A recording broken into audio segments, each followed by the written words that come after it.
Au cœur de l'une des contrées ayant connu les premières la civilisation, Amman, la capitale de la Jordanie, est une bien jolie ville, construite toute de pierre sur des collines aux formes douces.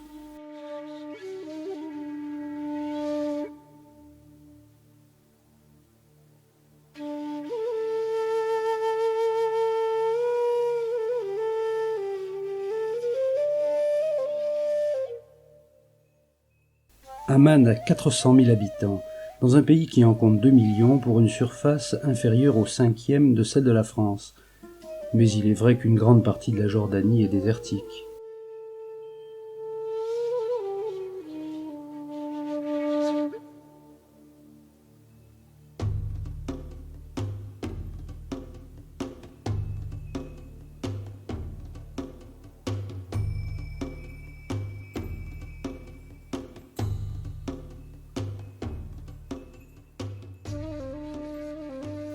Se perdant à l'est dans les déserts d'Arabie Saoudite, la Jordanie est séparée d'Israël à l'ouest par la vallée du Jourdain et par la mer Morte.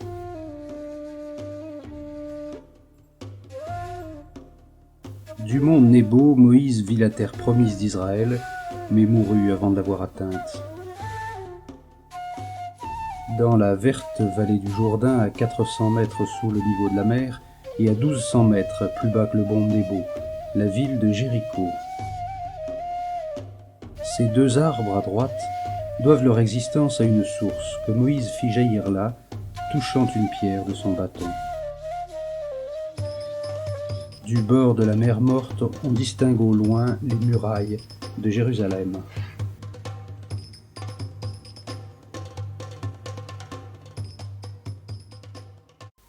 Mer extraordinaire que celle-ci, où la salinité est telle que la vie ne peut s'y maintenir et que l'on peut y faire la planche en lisant son journal.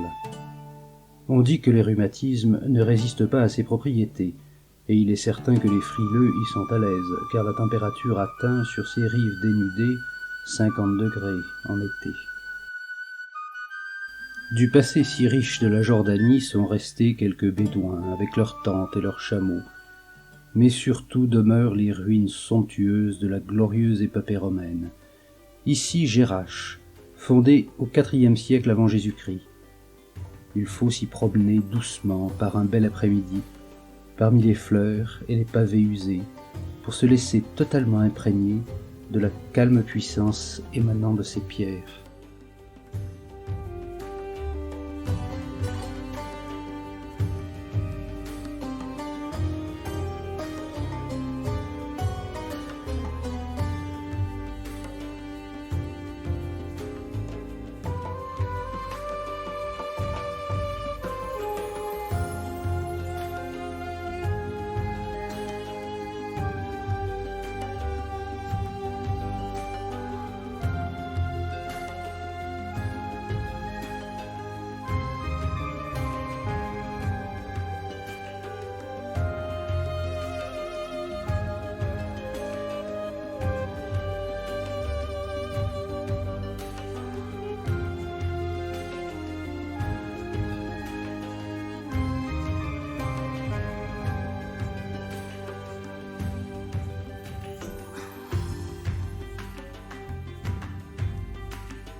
Plus étonnante encore est Pétra, fondée plus de 2000 ans avant Jésus-Christ et qui connut son apogée au temps des Nabatéens, durant les 5 siècles qui ont précédé la naissance du Christ.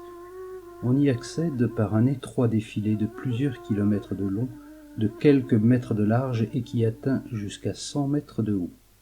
Bien protégés par ce défilé du Sikh, les Nabatéens se livraient au commerce et surtout fournissait des escortes aux caravanes de passage. Au débouché du Sikh, un des plus beaux édifices de Pétra, le Trésor, qui était en fait un temple. Sa façade, comme celle de presque tous les édifices de la ville, est taillée à même la roche rose et tendre que le temps et le vent de sable ont maintenant polie.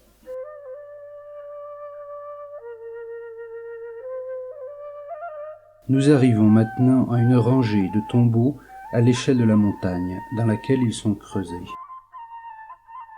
Le défilé s'élargit maintenant pour nous conduire au cercle central, entièrement entouré de montagnes, dont le défilé du Sikh est le seul moyen d'accès, et qui sont presque toutes creusées de demeures, dont certaines sont encore habitées. Les Romains ont succédé aux Nabatéens et ont également laissé leurs traces, principalement cet amphithéâtre.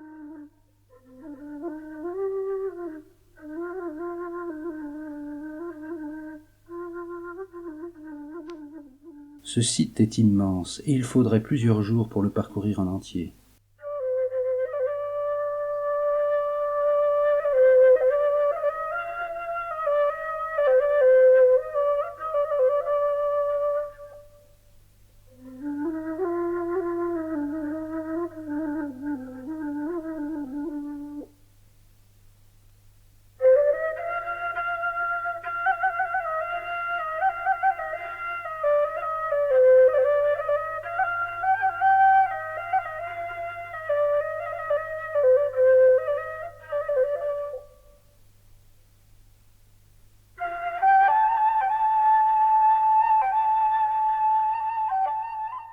Nous montons maintenant vers le monastère Ed-Deir, magnifique édifice, dont la vue récompense une longue ascension.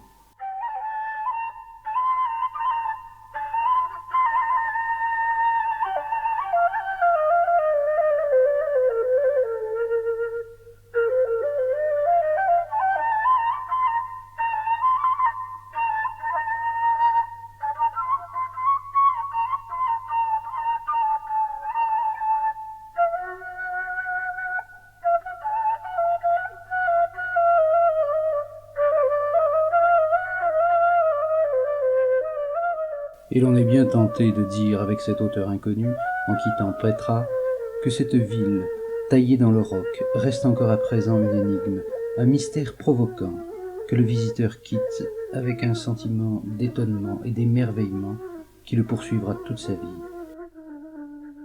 Étonnant pays au passé si riche, côtoyant à tout instant le présent, peuple aimable, souriant et tolérant, produit de la fusion de tellement de civilisations.